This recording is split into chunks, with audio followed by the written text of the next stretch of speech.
আজকে তোমাদের সাথে আমার নাইট স্টাডি রুটিনটা ছোট্ট করে শেয়ার করি। যদিও এটা প্রতিদিন ফলো করি না, যেদিন পড়াগুলো একটু বেশি বাকি থেকে যায় সেদিনই ফলো করি। সো হাই এভরিওয়ান, আমি কোয়েল। আমার আরেকটা ভিডিওতে তোমাদের জানাই অনেক ওয়েলকাম। আশা করি সবাই খুব ভালো আছো। আজকের ব্লগটা কিন্তু শুরু করছি একেবারে রাত 11টা থেকে। কিছু কারণের জন্য আজকে কিন্তু বিকেলের পর থেকে একদমই পড়তে বসতে পারিনি। সেজন্য স্বভাবতই কিন্তু টু ডু লিস্টের দুটো সাবজেক্ট বাকি পড়ে গেছিলো। বাকিগুলো সকাল দুপুরের মধ্যে কমপ্লিট করে নিয়েছিলাম, কিন্তু সেই দুটো সাবজেক্ট করা হয়েছিল না। তো ভাবলাম না হয় এখন 11টাতেই করাটা শুরু করি, দেখি কত দূর কী করতে পারি। যদিও ঘুম পেয়েছিল না আজকে, সকালেও দেরি করে উঠেছিলাম, সেজন্যই ভাবলাম হয়তো একটু রাত পর্যন্ত যদি কভার করতে পারি তাহলে পুরোটাই হয়ে যাবে। তো সেই মতো প্রথমে ইংরাজি করাটা স্টার্ট করলাম। আর ইংরাজি থেকে আমার PYQ করার ছিল 3-4টে সেটের মতো। তো তার আগে একটু খাতাতে যে বেসিক গ্রামারের রুলসগুলো লেখা আছে সেইগুলো একটু পড়ে নিচ্ছিলাম। আমি এর আগে কিন্তু কখনোই সলভ করিনি, আর আমার ইংরাজিতে সব সিলেবাসটাও কমপ্লিট হয়নি, কিন্তু এখন একটু টাইম লাগবে সিলেবাসটা কমপ্লিট করতে। তো ভাবলাম যেটুকুই করেছি তা সেটুকুর ওপর ভিত্তি করে করার চেষ্টা করি কতটা কি হচ্ছে।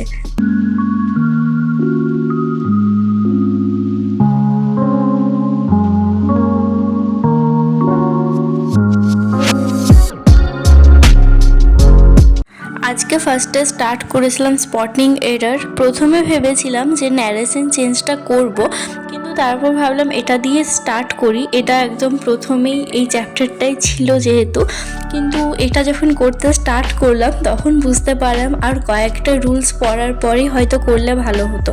কয়েকটা জিনিস না একদমই বুঝতে পারছিলাম না কিভাবে কি হবে, কিন্তু অনেকগুলোই প্রায় করতে পারছিলাম। আর যেগুলো পারছিলাম না এখানে কিন্তু পাশেই সলিউশন দেওয়া আছে, মানে একটা পুরো PYQ সেট আছে, তারপরেই সবগুলো সলিউশন দেওয়া আছে, আর সেই সাথে লিখেও দেওয়া আছে কোনটা কিভাবে হচ্ছে। সেজন্য কিন্তু কোনো প্রবলেমই হয়নি করতে।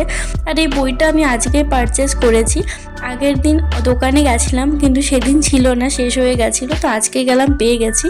আর একটা জেনারেল নলেজের বই কেনার ছিল স্ট্যাটিক জিকে, কিন্তু সেটা আবার আসেনি এখনও। তো ভাবছি কয়েকদিন দেখে নিই, যদি না এনে দেয় তাহলে তখন কলেজ স্ট্রিট থেকে নিয়ে আসবো।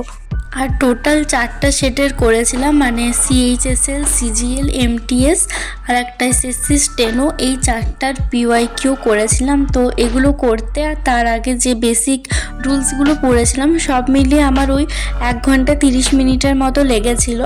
তারপর দেখছি এখনও তো ঘুম পাচ্ছে না, তাহলে আর একটা যে জেনারেল নলেজের বাকি আছে সেটাই করে নিই। আজকে আমার করার ছিল সংবিধান। তো ফার্স্টে যে পাতা আগে পড়েছিলাম সেগুলো একবার পড়ে নিলাম, তাহলে কিন্তু বুঝতে বেশ সুবিধা হয়। আমি বেশিরভাগ সময় এরকমই করি, নতুন কোনো পেজ পড়ার আগে তার আগের 5-6টা পেজ পড়ে নেওয়ার চেষ্টা করি, তাহলে বুঝতে একটু বেশি সুবিধা হয়। হ্যাঁ, একটু টাইমটা বেশি লাগে, কিন্তু টাইমটা বেশি লাগলেও বুঝতে ঠিক পারা যায়। আর জেনারেল নলেজ থেকে কিন্তু আমার প্র্যাকটিসের বই এখনও কোনো নেই, শুধুমাত্র এই বইটাই আছে। এখান থেকে যা করার করছি, আর সেই সাথে ইউটিউবের ক্লাসগুলো ফলো করছি। আর ইংরাজিতে যে গ্রামারগুলো লিখেছিলাম সেটাও কিন্তু ইউটিউব থেকে, কিছুটা রানী ম্যামের ক্লাস আর কিছুটা তরুণ গ্রোভার স্যারের ক্লাস থেকে করেছিলাম।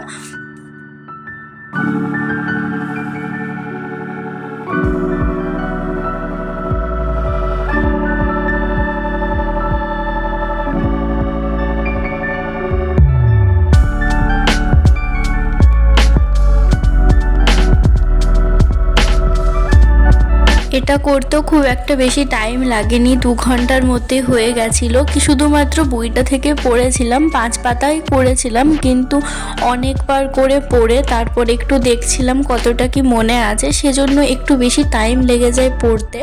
আর তো ভাবলাম পরের দিনে টু ডু লিস্টটা একেবারে বানিয়ে নিই। আমি এখন ঠিক বুঝতে পারছি না কীরকমভাবে কি করব। আসলে পড়ার গতিটা দেখছি পড়ছি, কিন্তু সিলেবাস অনেক বেশি, তো এইরকমভাবে করলে সিলেবাস শেষ করতে বেশি টাইম লেগে যাবে। তো ভাবছি একবারেই 60 দিন বা 90 দিনের মতো একটা স্ট্র্যাটেজি বানাবো, সে অনুসারে বাকি দিনগুলো পড়বো, খুব তাড়াতাড়ি ওটা করব ভেবেছি। আর সেই সাথে তোমাদের সাথেও শেয়ার করব।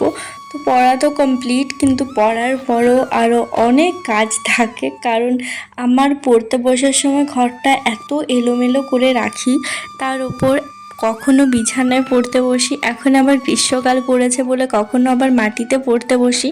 এই করে করে গোটা ঘরটা একদম এলোমেলোই হয়ে থাকে। তো সমস্ত বইগুলোকে প্রথমে বইয়ের জায়গায় রেখে দিলাম, বাট আমার বইয়ের জায়গাটা এত অগোছালো হয়ে আছে, আমি প্রায় 2-3 দিন পর পর একবার গোছাই, কিন্তু সেই গোছানোটা থাকে না। সেজন্য যতই গোছাই সেই খারাপই হয়ে থাকে। ওয়ার্ড্রবের ওপরটাও যা তা অবস্থা, প্রতিদিন সকালবেলা একবার ঠিক করি, কিন্তু রাত হতে হতে সেই আবার জিনিসপত্রগুলো এদিক সেদিক হয়েই যায়। তো আজকে ভাবলাম এগুলো একটু কোনো রকমে ঠিক করে দিই, সকালে ভালো করে ঠিক করব। পড়া করতে করতে ওই 2:30 বেজে গেছিলো, কিন্তু তা সত্ত্বেও এই কাজগুলোকে কমপ্লিট করে যদি ঘুমোই তাহলে কিন্তু বেশ ফ্রেশ লাগে। আর নিচে যে পড়ার টেবিলটা এনেছিলাম ওটাও কিন্তু এখানে থাকে না, যখন পড়তে বসি তখনই ওটাকে বার করি। বেশিরভাগ সময় আমি কিন্তু বিছানাতেই পড়তে বসি, কিন্তু আজকে ইচ্ছা করছিল না, কারণ প্রচণ্ড গরম লাগছিল। গ্রীষ্মকালে আবার বিছানাতে বেশিক্ষণ পড়তে বসতে একদমই ভালো লাগে না। তো এগুলো তো সব গোছগাছ কমপ্লিট, এরপর আমার বাকি ছিল বিছানাটা একটু ঝাড়া। আর এই রুমে এক্সট্রা কোনো উপরে মানে জিরো লাইট জ্বালানোর মতো কিছু নেই, সেজন্য এই প্লাগে যেগুলো পাওয়ায় সেগুলো একদম প্রথম যখন এই রুমে মানে এই ঘরে যখন আসি তখন নিয়ে এসেছিলাম। এটাই সেই 1 বছর হয়ে গেল, এটা এখনও চলছে। সমস্ত কিছু কমপ্লিট। এরপর রুমটাকে দেখেও একটু শান্তি লাগছে। আসলে অগোছালো রুমে অতটা বেশি ভালো লাগে না। আর পড়ার সময় তো জাস্ট একটা কর্নারের মধ্যে আজকে পড়েছি, সেজন্য একটু বেশি এলোমেলো হয়ে গেছে।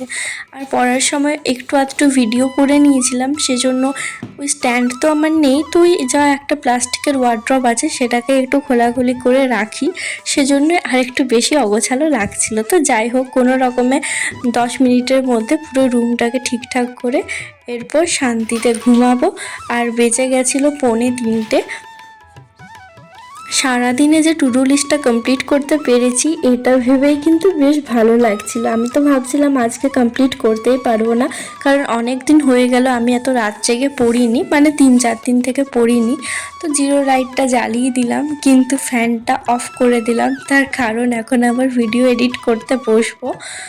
আর ফ্যান চললে কিন্তু ভালো করে ভিডিও এডিটিং করতে পারি না, প্রচণ্ড বেশি আওয়াজ আসে বাইরে থেকে। তো এখন বাজছে 3:30, আর ভিডিও এডিট করতে এত টাইম লেগে গেল। আমি এখন আরেকবার লাইটটা জ্বালালাম, কারণ ক্লিপ শেষ হয়ে গেছিলো আর আমার এন্ডিংটা করা হয়নি। আজকে ভেবেছিলাম ফেস টু ফেস এন্ডিং করব না, ভিডিওর মধ্যেই বলে দেব। আজ আমি একবারও ফেস দেখাইনি ভিডিওতে, এই লাস্ট ক্লিপটা দেওয়ার জন্য দেখাতে হলো। যাই হোক, তো চলো ভিডিওটা আজকে এখানেই শেষ করছি। সবাই খুব ভালো থেকো, সুস্থ থেকো। দেখা হচ্ছে অন্য একটা ভিডিওতে। Bye, good night.